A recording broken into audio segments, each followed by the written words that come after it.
Bonsoir mesdames, bonsoir messieurs. Ravi de vous retrouver dans cette édition. La ville de Goma, dans le Nord Kivu, se réveillait ce lundi 26 septembre sous les allures de la ville morte et ce après le mot d'ordre lancé par la société civile du Nord Kivu dans l'optique de réclamer la fin de la mission de la MONUSCO et la fin de l'état de siège. Le mot d'ordre de la ville morte est également motivé par la volonté de pousser les FARDC à reprendre la ville de Bunagana actuellement sous l'administration de Kigali. Image de commentaire. On reprit timidement en début d'après-midi. La situation est restée timide pendant les premières heures de ce lundi 26 septembre 2022 dans le point chaud de la ville de Goma. Le marché, boutiques, magasins et alimentation sont restés fermés et seuls les taximens motos ont été visibles sur la chaussée. Cette situation a été vécue dans la ville volcanique de la RDC suite à l'appel à une journée ville morte qui a été décrétée par la société civile Force Vive et les mouvements citoyens pour ce lundi et mardi dans l'objectif de dire non à l'état des sièges instauré dans les provinces du Nord Kivu et celle de l'Ituri, d'appeler au retrait des forces onisiennes dans ces deux provinces, ainsi que celui de dire non à l'occupation de la cité de Bunagana par le rebelle du M23. Un sentiment de satisfaction pour Maître Pierre Katembo, activiste des droits humains, qui remercie la population pour avoir accepté cet appel afin de manifester la solidarité nationale. Nous avions compris que la population a obéi à cet appel, à notre appel à la société civile, tendant à pousser les autorités à faire partie d'ici peu la MONUSCO qui est à la base de la sécurité dans notre chère province du Nord Kivu, bien entendu, et aussi pour mettre fin à l'état de siège, parce que cet état de siège serait à la base de la sécurité grandissante. Parce qu'il est anormal, disons qu'à sous cet état de siège, il s'observe les 40 voleurs, l'occupation de Bunagana par les insurgés du 1-23. Pour Mumbere Bwanapoua, cadre du mouvement national congolais, une structure citoyenne, le temps n'est plus à la négociation. Celui-ci préconise une action dite Toyebinda Konayo. Nous connaissons votre maison pour amener toute personne qui travaille aux agences des Nations Unies à démissionner. Lancement d'une opération en gestation, bien sûr, conformément à l'article 63 de notre Constitution, là, nous allons nous assurer. L'opération Toyebindako, ça signifie tout celui qui travaille avec la MONUSCO. Je demande à tout le monde qui travaille à la MONUSCO de présenter sa démission parce que nous ne voulons plus voir un seul Congolais travailler avec la MONUSCO. Je demande à toute la population congolaise de se tenir debout parce que c'est une grande bataille laquelle nous allons observer ensemble pour que nous puissions recouvrer, exiger et recouvrer et obtenir la paix dans notre province. Notons que les activités ainsi que les transports en commun ont... La centrale électorale au cours des échanges institués dans le cadre des concertations signées partis politiques autour de l'organisation de la tenue des élections a informé les animateurs politiques sur le travail des élections déjà réalisé. Et ce qui reste à faire, c'est une priorité pour le président de la centrale électorale, Denis Kadima, organiser les élections dans les délais. Au Palais du Peuple, les représentants et les présidents des partis politiques ont été fixés sur les innovations de la loi électorale en vigueur. Allez, le cas dans son reportage. Les présidents et les représentants des partis politiques en démocratique du Congo ont été fixés sur les niveaux des préparatifs des élections dont la tenue prévue en 2023. Dans ces cadres de concertation, CENI, partis politiques et toutes tendances confondues au Palais du Peuple, les animateurs de la CENI sous la présidence de leur titulaire Denis Kadima Kazadi ont tour à tour restitué et expliqué à leurs partenaires politiques les avancées significatives et les réalisations de la centrale électorale. Ils ont exposé également sur les innovations apportées par la loi électorale nouvelle version qui veut que les Congolais de l'étranger et ceux qui se sont déplacés suite à l'insécurité puissent participer au vote et se faire identifier ainsi s'enrôler. La cartographie électorale en ces jours a permis à l'institution de Denis Kadima Kazadi de réduire sensiblement la distance à 5 km pour permettre à tout Congolais de s'enrôler et voter. Si nous passons de 17 783 centres d'inscription en 2016-2018 à 22 271 pour les élections qui viennent. Nous disponibiliserons la cartographie elle-même dans les jours qui viennent. Maintenant, nous sommes en train de travailler sur les atlas et sur un certain nombre de détails, mais cela ne nous a pas empêché de déclencher déjà le processus de la révision du fichier électoral. La CENI a réceptionné des spécimens de kits d'enrôlement destinés aux tests grandeur nature. 4 sites ont été choisis à cet effet. Le territoire de Luozi et celui de Mbanzangungu, ainsi que les communes de Lingwala et Maluku à Kinshasa.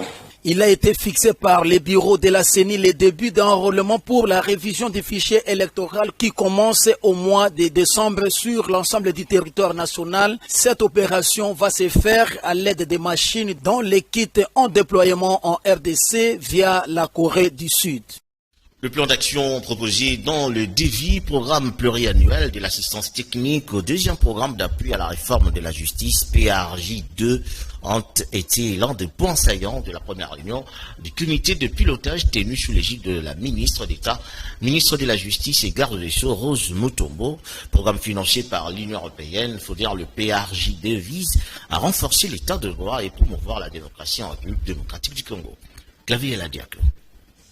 Après la validation du DEVI programme pluriannuel de l'assistance technique, l'heure est à la coordination des actions à mener dans le cadre de la convention de financement du deuxième programme d'appui à la réforme de la justice PARJ2. Placée sous la houlette du ministère de la Justice et garde des Sceaux, cette première réunion du comité de pilotage du deuxième programme d'appui à la réforme de la justice PARJ2 a offert une occasion propice aux parties prenantes de relever les forces et déceler les faiblesses de la justice en République démocratique du Congo. La lutte contre l'impunité constitue un impératif de l'état de droit.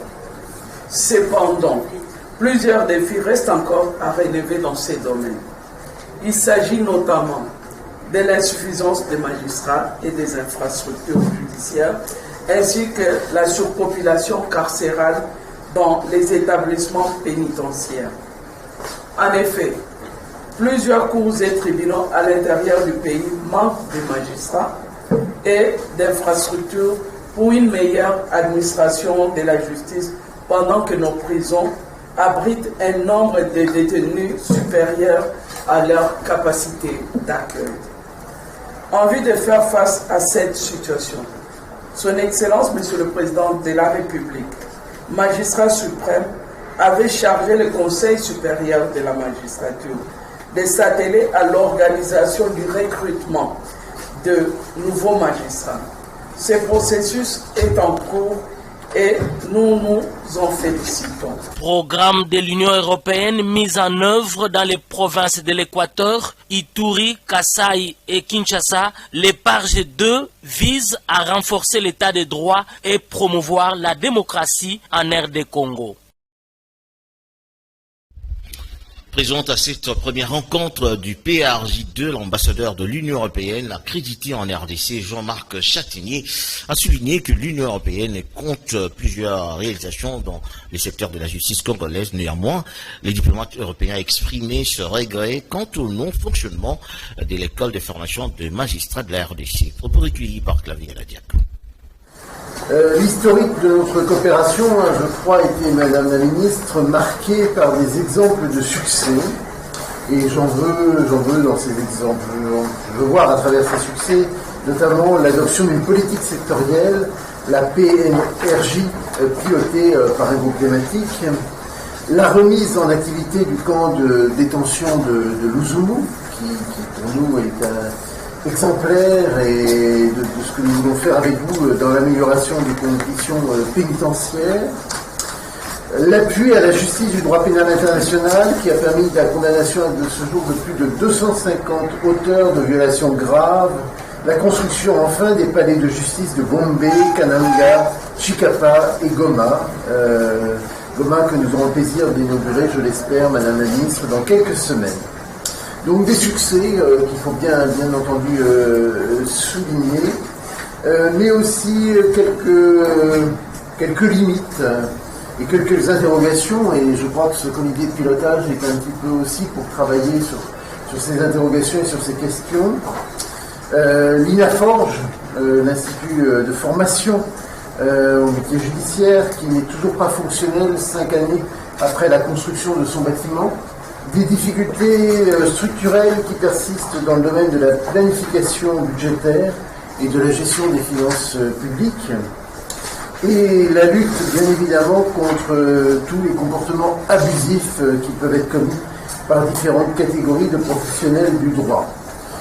Sur ce point, je dois vous dire que nous-mêmes, Union européenne, nous en avons une expérience malheureuse, je peux le dire franchement devant vous, dans la province de la Chopo, où les équipements de l'Union européenne font l'objet de saisies abusives, favorisées par un certain nombre d'actes de jugement qui pour nous sont totalement illicites.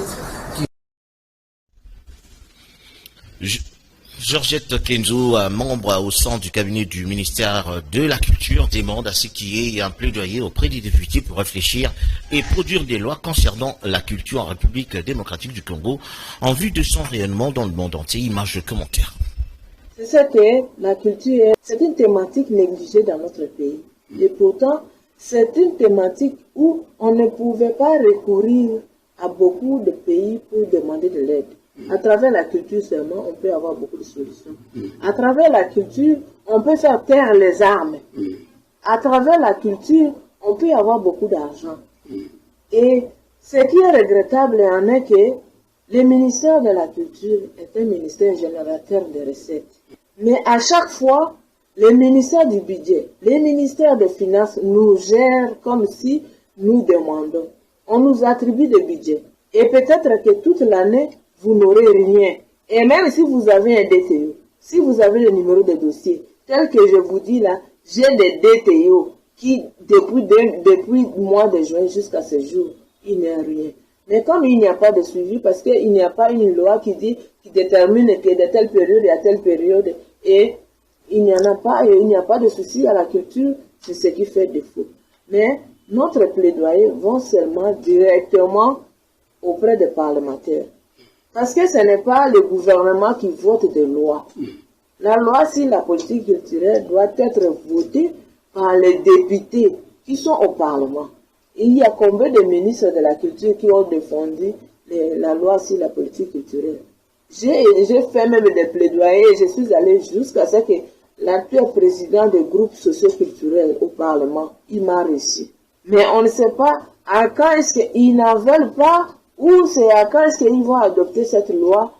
Si ça demande que nous sortons aussi sur la route, commencer à marcher pour utiliser les artistes, utiliser les opérateurs culturels, appeler les fonctionnaires du secteur ou faire comment là, on ne sait pas, on est en train de voir quelle stratégie les atteindre au Parlement et leur dire que si vous n'en voulez pas, dites-nous que vous ne voulez pas et qu'on supprime seulement carrément ces ministères et que ça n'existe pas en RDC. On poursuit donc cette édition pour dire qu'en séjour à New York, le ministre de la Santé publique, Hygiène et Prévention, le docteur Jean-Jacques Mbengani, a au cours d'un panel international de haut niveau sur la réponse contre le VIH-Sida tenu le jeudi dernier, présenté les efforts de la RDC dans la lutte contre ces fléaux. Mariam Bon dans son reportage. D'abord, je tiens à féliciter tous les États, tous les donateurs à différents degrés, les pays qui ont donné ce qu'ils pouvaient par rapport à leur économie nationale et ceux qui ont donné beaucoup pour arriver à atteindre ce que nous attendons pour lutter efficacement contre les 3 maladies. En République démocratique du Congo, nous avons renforcé la riposte contre le VIH-Sida à travers le pays malgré le contexte difficile de plusieurs épidémies. Vous devez savoir que notre pays est une niche écologique à plusieurs épidémies. Parlons de la COVID-19, nous sommes à la 4e vague, nous avons Ebola, nous sommes à la 15e épidémie, on a le monkeypox qui sévit à travers le pays, la rougeole qui tue beaucoup, il faut le dire, il y a le choléra. Malgré tout cela, le gouvernement a inscrit la lutte contre le sida parmi les priorités nationales. Cet engagement se traduit par la mobilisation des ressources domestiques. On a fait un gros effort au niveau national. Le budget national est passé en un an de 10 milliards à un peu moins de 15 milliards pour la République démocratique du Congo et la part allouée à la santé est passée de 10% à 14%. Donc il y a une détermination d'augmenter le budget par rapport au système de santé et aider efficacement les populations. Également, il y a un renforcement du programme de prévention, soit un traitement du VIH qui se produit à travers tout le pays. Et cela est vraiment manifeste, avec des conséquences, comme je peux le dire, de 2002 à 2020, nous avons réduit de 43% les décès liés au VIH-Sida. La RDC est engagée également dans l'Alliance globale sur le VIH pédiatrique.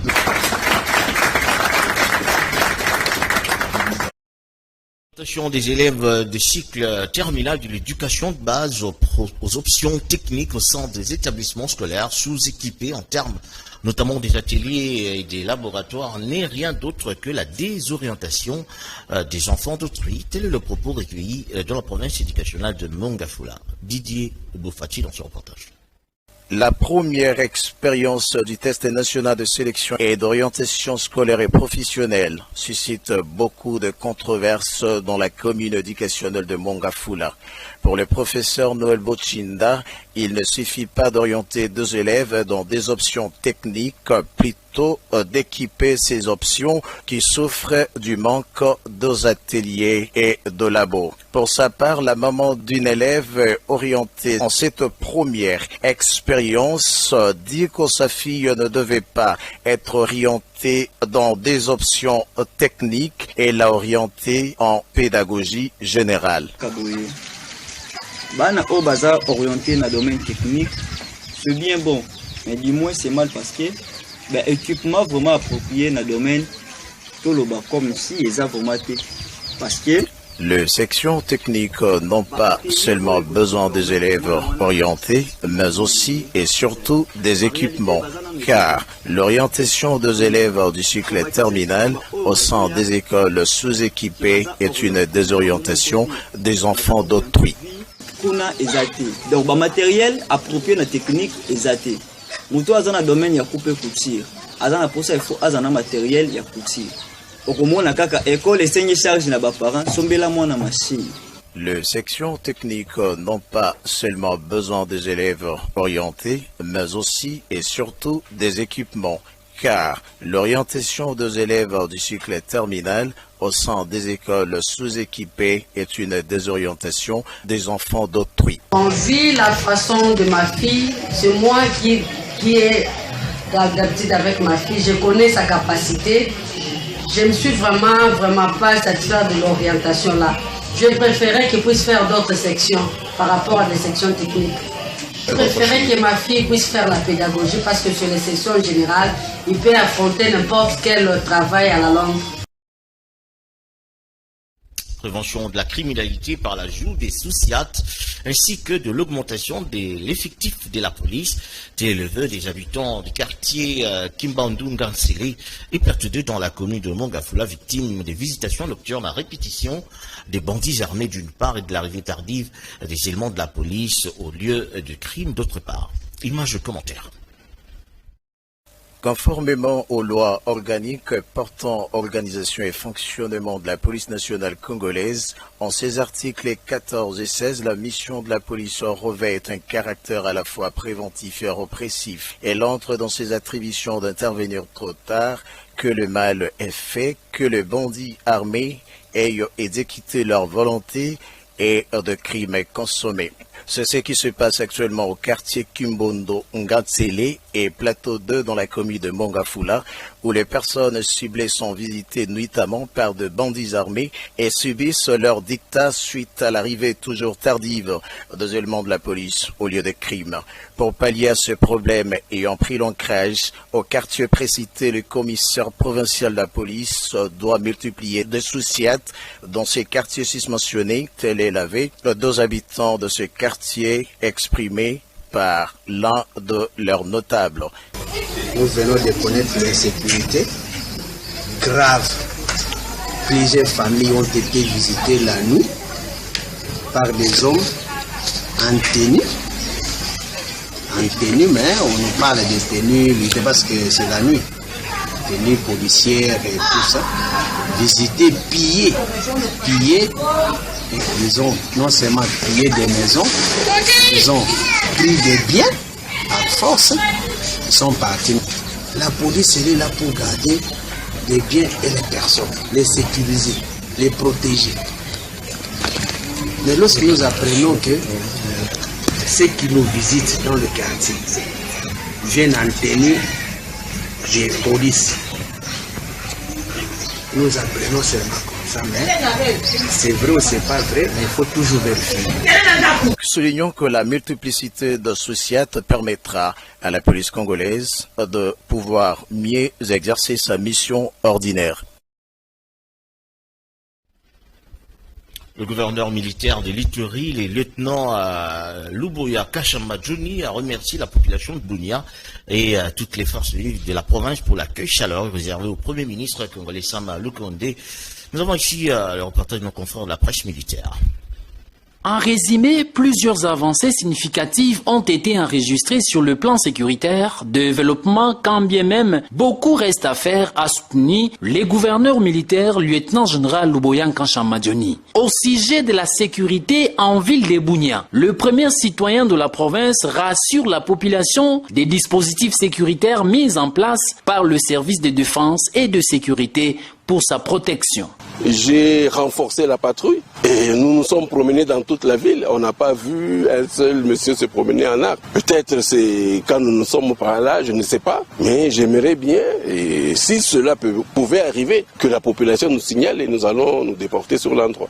Question de redevabilité, les gouverneurs militaires, lieutenant-général Luboya a fustigé les comportements de certains compatriotes mal intentionnés qui ne respectent pas les hommes en uniforme. Quand nous disons à la population, surtout les politiciens, surtout comme j'ai toujours parlé de la surconfiance, des gens qui parlent des choses qu'ils ne connaissent pas. C'est ça justement, c'est de ça qu'il s'agit. Nos militaires se battent chaque jour. Les militaires là-bas, ils sont toujours en défensive. Non, maintenant vous avez la preuve qu'ils se battent. Et ils meurent, mais ils vont vers l'ennemi, ils sont morts comment? L'autorité provinciale les appelle au changement car l'armée mérite le respect, quelles que soient les circonstances. J'ai toujours dit que pour une nation, il y a deux choses qu'on respecte, c'est l'église et l'armée. J'ai toujours insisté. Un appel faisant suite à la publication d'une vidéo devenue virale sur les réseaux sociaux montrant les corps de militaires tombés sur le champ d'honneur à Botoka, village situé à environ 40 km de Loloa, en territoire de Mambasa. On peut avoir, n'est-ce pas, un militaire, peut-être indiscipliné, qui prend ce genre de vidéos et qui balance.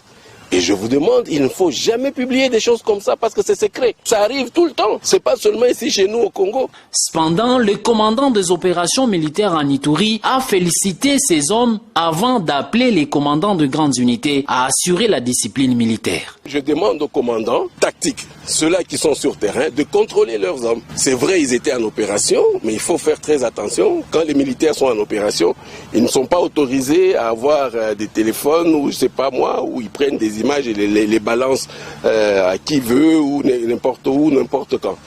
Rappelons que lors de cette offensive, 4 éléments de l'armée ont payé de leur vie pour la défense du territoire national. Il s'agit du caporal Kato, soldat du première classe Washa Uketi, adjudant-chef Juma Pili et du major Kennedy Muzinga de la garde aux républicains dont les corps ont été ramenés à Kinshasa pour les honneurs dignes à l'auteur de services rendus à la nation congolaise. C'est ainsi que nous mettons un terme à cette édition. Merci à vous de l'avoir suivi. Merci également à toute l'équipe pilotée par Serge Makoso, Marion Bongo, Odile Wadio, Laetitia Louvezo, Serge Culu ainsi que Tony Bida. On se retrouve demain à la même heure. D'ici là, portez-vous bien. Bonsoir.